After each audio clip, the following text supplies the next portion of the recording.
এ বন্ধু, হ্যাঁ। তোদের এই গ্রাম অঞ্চল তো ভালো না। এই যে ঢাকা শহরে থেকে এসির ভিতরে এই তাপমাত্রা সহ্যই করা যায় না। এই গ্রাম অঞ্চলে খুব একটা জোর নেই। হ্যাঁ, এসি কি এসি চিনবো না? চিনবা কিভাবে? থাকো তো গলি খোঁজাই। আমাদের ঘাট আছে না, দেখো খুব সেই ঠান্ডা পানি একদম, এসি ছাড়া ঠান্ডা বেশি। চলো তাহলে যাওয়া যাক। চলো। এই এটা পুকুর না? আরে না, এটা নদী। এ কি বড় নদী দেখেছে, এগুলো বড় নদী, আবার এগুলো বড় নদী। এটা ভালো এরিয়া। দিয়ে এতে গোসল করা লাগবে আমাদের? হ্যাঁ। সাপ ব্যাং নাই তো? আরে না না, সাপ ব্যাঙ্গ আছে কিনা। খালি নেবেই পড়ি, স্যান্ডেল দুটো খুলি।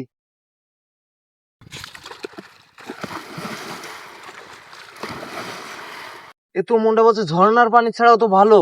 ও বাবারে, শীতল হয়ে গেল শরীরটা। আরে বন্ধু, ভোগ বাঁধলে আরো ঠান্ডা, এছাড়া বেশি ঠান্ডা। ভোগ কি? ওই যে ভোগ। মাঝের কথা কও? হ হ হ। এ নুন্নত ভাই, এটা কি উঠছে?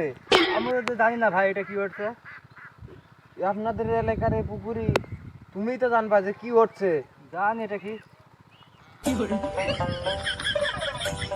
দৈত্য নাকি এ? সিদ্দিক ভাই, আপনারা টাকে মারছেন? এই সিদ্দিক ভাই, তুমি কবে ল্যান্ড করলে বাংলাদেশে? আমি এই বাংলাদেশ যা গরমে মোটেই থাকা যাবে না ভাই। আমি গতকালকে আইছি, আমি পানির তলা ছিলাম। তো ভাই, এটা কোন দেশের কাটিং এটা? এটা হলো আমার ইউরোপ মহাদেশের কাটি। তো ভাই, এ তো সেই কাটিং ভাই, এ তো ভাই আমার দিয়া দরকার ভাই। এটা তো ও প্রথম ভাই। আমি মনে করছিলাম দৈত্য। মিয়া, আমার টাকা মেরে আপনারা